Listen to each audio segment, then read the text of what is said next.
भारत और अमेरिका के बीच रिश्ते जो हैं पिछले कुछ महीने से जो है वो चर्चाओं में, खासतौर पर टैरिफ और H1B वीज़ा के जरिए भारत को जिस तरह का तनाव जो है अमेरिका की ओर से झेलना पड़ रहा है, उसके बाद दोनों देशों के रिश्ते जो है प्रभावित हुए।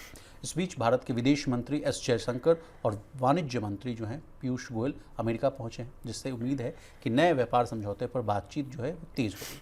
प्रवीण सर, 16 सितंबर को ही अमेरिका के जो चीफ ट्रेड नेगोशिएटर की जो टीम थी वो भारत आई थी, जहां समझौते के कई पहलुओं पर चर्चा भी हुई थी। तो क्या इसी का हम समझें कि ये फॉलो स्टोरी है कि बिल्कुल ऐसा हो सकता है कि ये भारत और अमेरिका के बीच में जो ट्रेड डील है उसकी लास्ट लेग की बातचीत हो, यानी अंतिम चरण की ये बातचीत हो सकता है, साबित हो।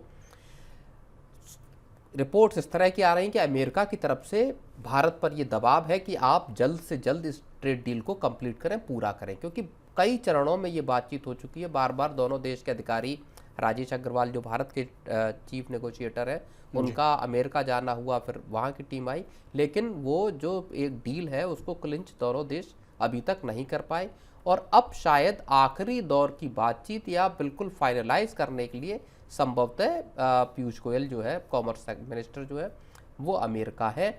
लेकिन यहाँ एक बहुत बड़ी बात विशाल ये है कि कॉमर्स मिनिस्टर का जो अमेरिका का दौरा है वो ऐसे वक्त पे हो रहा है जबकि अमेरिका ने H1B वीज़ा पे एक बहुत बड़ा जो ऑर्डर, जो एग्जीक्यूटिव 1 लाख अमेरिकी डॉलर, 88 लाख रुपए के आसपास का सर, एग्जीक्यूटिव ऑर्डर जो $1 लाख का है उसको पास किया है। और ये सबसे ज़्यादा इसका अगर कहीं इम्पैक्ट है तो वो भारत पर इम्पैक्ट है। आज आप मार्केट्स को भी देख लेंगे तो मार्केट्स में तगड़ी लगभग 1 लाख करोड़ रुपए की बिकवाली सिर्फ और सिर्फ आईटी स्टॉक्स में दिखाई दे रही है। आईटी इंडेक्स में भी भारी पिटाई देखने को मिल रही है सर। और अभी ओवरऑल मार्केट भी तेज गिरावट का शिकार हुआ है और उसके पीछे एक बड़ा जो फैक्टर है वो H1B वीज़ा है।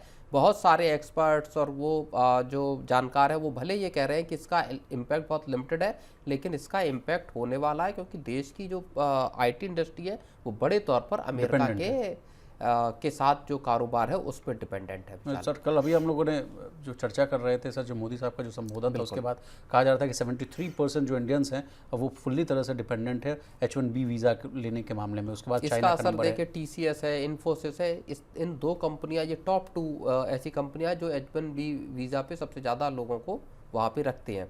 जी।